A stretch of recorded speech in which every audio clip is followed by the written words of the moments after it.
prochaine traductrice dont j'ai l'honneur de vous la présenter, c'est Céline Leroy, qui traduit de l'anglais vers le français, qui a traduit de nombreux auteurs comme Deborah Levy, Maggie Nelson, Natasha Treadway, Rebecca Solnit et bien d'autres. Peut-être elle va nous en parler.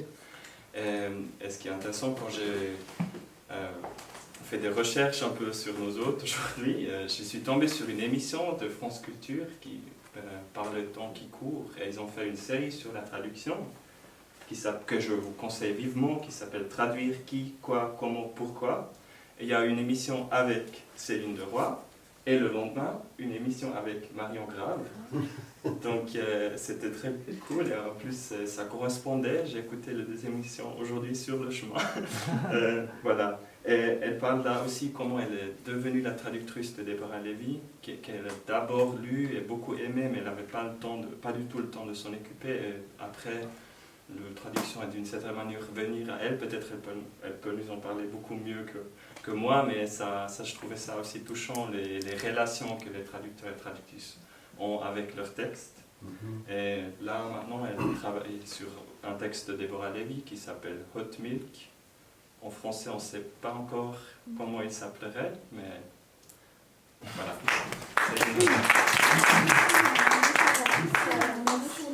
Merci d'être là avec nous.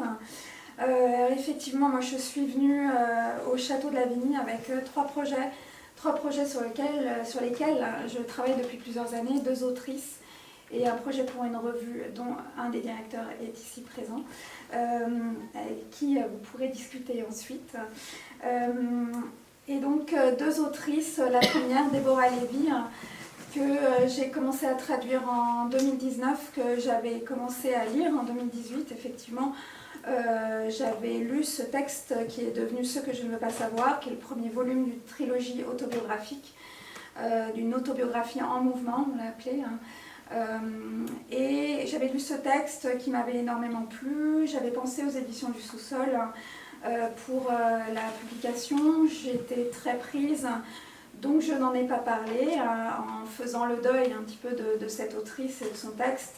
En me disant que bon, quelqu'un prendrait le relais, ça serait très bien aussi. Et finalement, 1 an plus tard, en fait, les éditions du Sous-Sol m'ont contactée parce qu'ils avaient acheté ce texte-là et ils s'étaient dit que ça pourrait me plaire. Donc, effectivement, j'aurais dit que oui, ça me plaisait énormément. Et donc voilà, l'aventure avec Déborah a commencé comme ça. J'ai fait la trilogie. Et là, je travaille le roman qui précède cette trilogie, qui est de 2016, s'appelle Hot Milk. Et c'est touchant de lire un extrait de ce roman aujourd'hui, puisque en ce moment, Déborah est à Paris. Un recueil de textes vient de sortir, que je n'ai pas eu le temps de traduire, donc quelqu'un d'autre l'a fait, à savoir Nathalie Azoulay. Donc Déborah, ce matin, était en librairie, en train de lire et de présenter ce livre. Voilà, là je me retrouve à vous parler de ce roman avec une couverture très laide qui j'espère sera mieux en français, je n'en doute pas, parce qu'on peut difficilement faire pire. Et donc ce roman qui s'appelle Hot Milk, c'est l'histoire d'une mère, d'une fille, une mère qui a des problèmes de jambes, qui est handicapée et qui vit avec sa fille, qui s'occupe d'elle, qui est sa fille et ses jambes.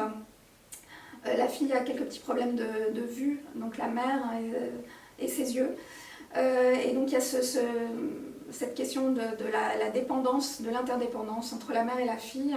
Et la fille emmène la mère en Espagne, à Almeria, donc dans le sud, pour tenter de soigner ses problèmes de jambes qui l'handicapent.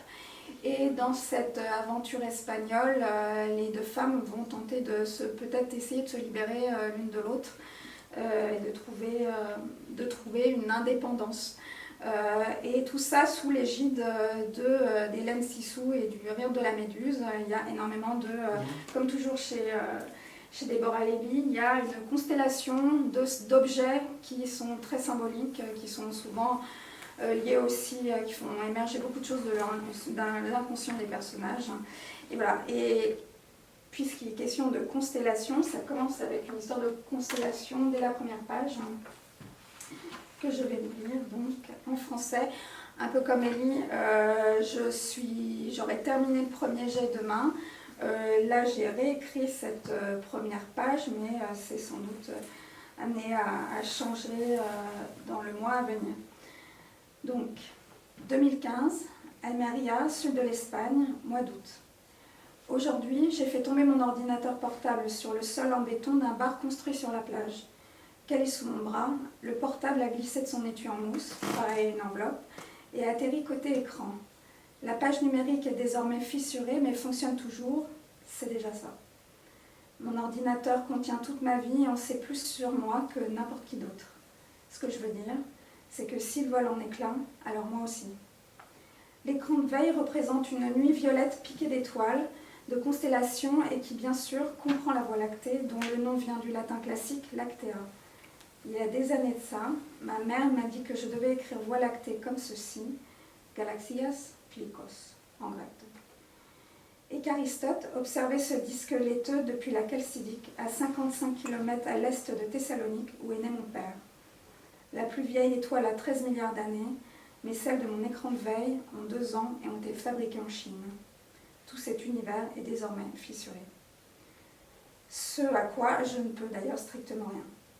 Dans la ville voisine infestée de mouches, il semblerait que le propriétaire d'un cybercafé répare parfois des pépins informatiques sans gravité, mais dans mon cas, il lui faudrait commander un nouvel écran qui mettrait 1 mois à arriver. Serais-je encore ici dans 1 mois? Je ne sais pas. Tout dépend de ma mère qui est malade et dort sous une moustiquaire dans la chambre d'à côté.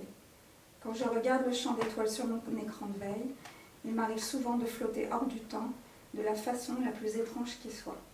Voilà, là on entend vraiment le fonctionnement de Déborah qui commence à raconter un micro-événement et qui tire le fil de cet événement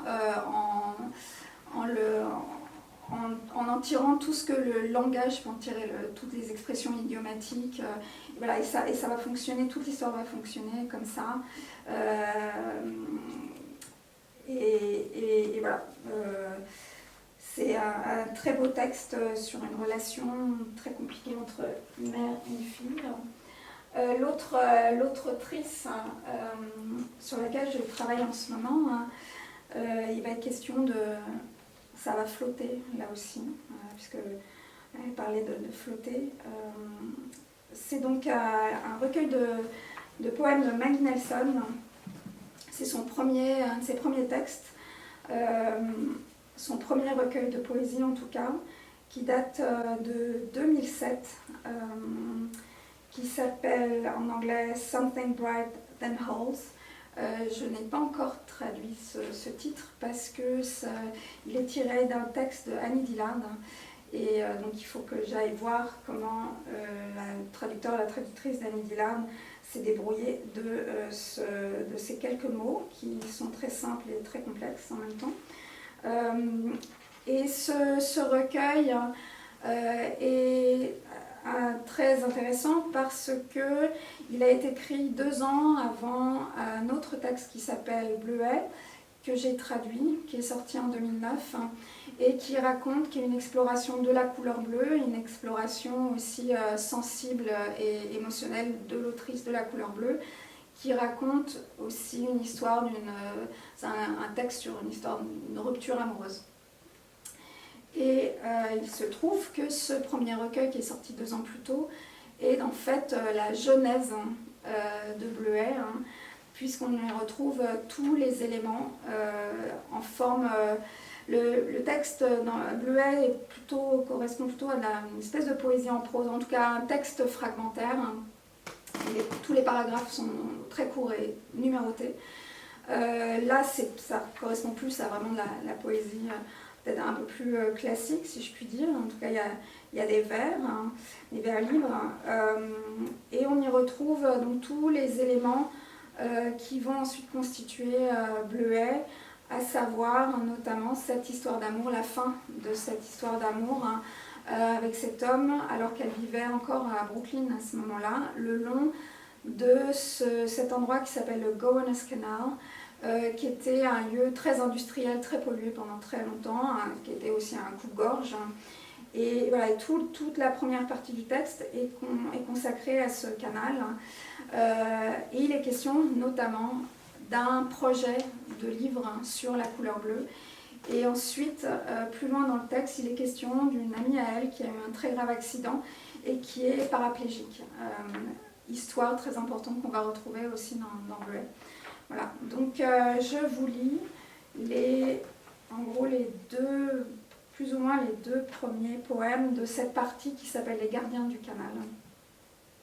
Tous les soirs, les gardiens du canal descendent dans la rue, passent devant les gigantesques tuyaux couleur moutarde qui pulvérisent le ciment, devant les usines en bleu et rose pâle qui exhalent de la fumée par leurs cheminées, devant le hangar du marbrier avec ses cuves de stuc, devant les camions-citernes qui tachent les murs de leur écurie, devant le losange couleur jaune qui dit « voie sans issue ». Et puis un autre, plus loin, sans issue. C'est pour ça que nous sommes ici apparemment, pour ça que nous savons déjà que nous ne resterons peut-être pas longtemps. Quoi qu'il en soit, les gardiens vivent ici depuis toujours. Leur boulot est de garder et regarder l'émergence de la vie, garder et regarder si quoi que ce soit pousse, a poussé, poussera. Garder et regarder ce qui reste de vie après que l'humain a tout tenté pour l'étouffer, ce qui pourrait bien naître. Naître, N-A-I-T-R-E. Il garde et regarde les falaises, il garde et regarde l'eau, il garde et regarde les pigeons tournoyer au-dessus de la poussière lavande, nocive du concasseur de ciment. Il faut regarder très attentivement. Il faut s'asseoir au crépuscule avec l'homme qui s'habille tout en noir, celui à la barbe blanche, au visage noueux. Il ne faut pas lui demander son nom. Il faut se servir d'un stylo silencieux. Il faut remarquer la phalène blanche sur les glaïeuls engorgés. Il faut prêter attention au vent. Il faut se mettre à l'abri si le vent déplace la poussière vers soi. Elle peut tout à fait flotter vers soi, invisible, rêche et possible. Flotter comme un couteau descendant courant. Le deuxième poème s'intitule Vert. Les cris d'une famille italienne au bout de la rue. Cet idiot de môme qui tape dans les cailloux avec sa batte de métal. Je ferai un petit ami merdique, as-tu dit, comme si c'était une promesse. J'ai dit, ce n'est pas du contenu dont je suis amoureuse, c'est de la forme. Et ça, c'était la tendresse. J'ai passé toute l'année dernière à projeter d'écrire un livre sur la couleur bleue. Et d'un coup, me voilà entourée de verres qui me bâillonnent agréablement, de verres qui s'accrochent à mes hanches par derrière, qui creusent la brèche qui peut tout faire. Tu n'as pas la moindre idée du genre de lumière que tu laisseras entrer quand tu feras tomber ce bol. Aucune idée de ce qui te remplira. Voilà. Donc ça, c'était Maggie Nelson. Et enfin, le dernier projet, donc ça, c'est quelque chose que je fais depuis à peu près 2 ans, quelque chose comme ça, pour donc la revue Catastrophe, qui est une revue de poésie en ligne, donc co-dirigée par Pierre Vinclair, Guillaume Condello et Laurent Barassin. Disponible à tous, il suffit de vous inscrire, d'aller voir sur le site ou de vous inscrire pour recevoir la newsletter. Et donc là, j'y ai un feuilleton sur la poésie américaine contemporaine, parce qu'il se trouvait que par des amis auteurs américains, traducteurs, m'ont conseillé de lire des livres. J'étais intéressée. Je me suis aperçue que finalement assez peu de poésie américaine contemporaine était traduite en français. Et donc voilà, j'avais envie de m'exercer aussi à la traduction de la poésie et peut-être de donner l'envie à des collègues, juste donner envie aux lecteurs de découvrir la poésie américaine et peut-être donner envie à des collègues de s'atteler à tous ces textes. Et donc le feuilleton s'appelle Poétique Transfert. Évidemment, Poétique Transfert à cause de Manhattan Transfert, les voix qui se mélangent, et puis transfert, la traduction, c'est un petit peu basique, mais voilà. Et donc pour ce numéro qui va sortir incessamment sous peu, j'étais venue avec une autrice, le recueil d'une autrice qui s'appelle Marie Ruffel, Et finalement, en allant avec mes camarades ici présents à la bibliothèque de la Fondation Jan Michalski, je suis tombée sur un recueil de Philippe Lévin que j'aime beaucoup, et c'est un recueil que je n'avais pas. Du coup, je l'ai lu et j'ai décidé, puisque je suis ici, que je suis tombée dessus, de faire quelques poèmes de Philippe Lévin. C'est le dernier recueil qu'il a publié de son vivant. Il est né en 1928, il est mort en 2015. Le recueil est de 2009. Et Philippe Lévin est un auteur qui a énormément marqué ses contemporains, aussi bien auteur de prose que poète. Il est très régulièrement cité par un grand nombre de gens. Il est né à Détroit, il est né d'une famille de juifs immigrés de pays de la Baltique. Et voilà, et donc son travail est très influencé, parle beaucoup de la classe ouvrière américaine. Lui-même a travaillé en usine, dans les usines automobiles de Détroit. Et voilà, ça parle un peu des petites gens, des gens qui travaillent dans les usines, de cette immigration juive d'Europe de l'Est. Et voilà, donc là, deux courts poèmes aussi, où justement il est question de ses origines et de l'usine.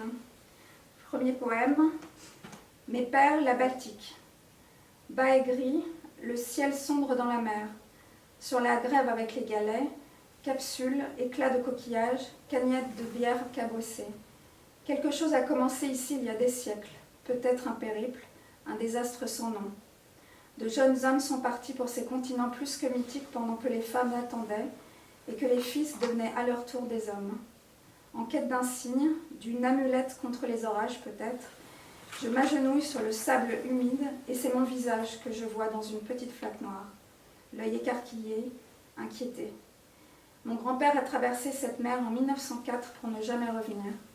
Donc je suis donc seule capable, puisque lui en est empêché, de remercier la création de l'avoir ramené à la maison, au travail, à la vieillesse, à la défaite, ses frères de sang fidèles jusqu'à la mort. Lucelle Prichkoulnik, je bénis ton rire jeté à la face du vent, ta bile, tes rages, ton amour infini de l'argent et de tout ce que cet argent n'a jamais rapporté, ta voix brisée qui se réveille dans les rêves où tu reposes enfin, tout ce que la mer t'a enseigné, que tu m'as enseigné, que les vagues se retirent et que rien ne revient. Et le deuxième, qui s'intitule Yakov. Mon oncle m'a raconté la cabane dans la forêt, celle où il a vécu des années, 35 ans ou plus, il a oublié. À des kilomètres de là, descendant dans la vallée alors que le soir se condensait sur les branches de mélèze et de chêne, la fumée d'un feu lui arrivait aux narines et son mince panache lui rappelait toujours la maison. Le silence et c'est tout. Le silence était tout. Même les loups, m'a-t-il dit, se déplaçaient au milieu des arbres en retenant leur souffle. Les corneilles se volatilisaient des heures avant le coucher du soleil. La neige ne tombait qu'à la nuit pour qu'au lever du jour, le monde soit neuf. Comment ils vivaient, ce qu'ils mangeaient, ce qu'ils portaient, à qui ils parlaient, ce qu'ils partageaient, il ne l'a jamais dit.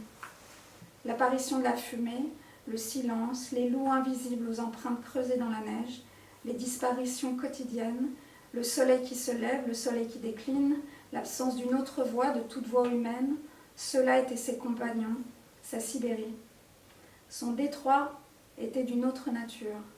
Au fond de l'usine automobile, une ampoule nue se balançait au-dessus de lui, tandis qu'il se pliait au sale boulot dans un sale endroit et rejoignait l'épopée tacite de l'ennui.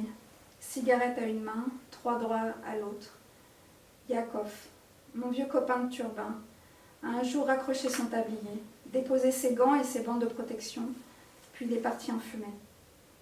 Si, dans son cheminement vers le néant, il se présentait chez moi aujourd'hui, je l'accueillerais avec du vin noir et du pain noir, un verre de thé ainsi qu'un plancher bien dur sur lequel dormir, dans l'espoir que le jour nouveau lui apporte la musique du silence. Voilà.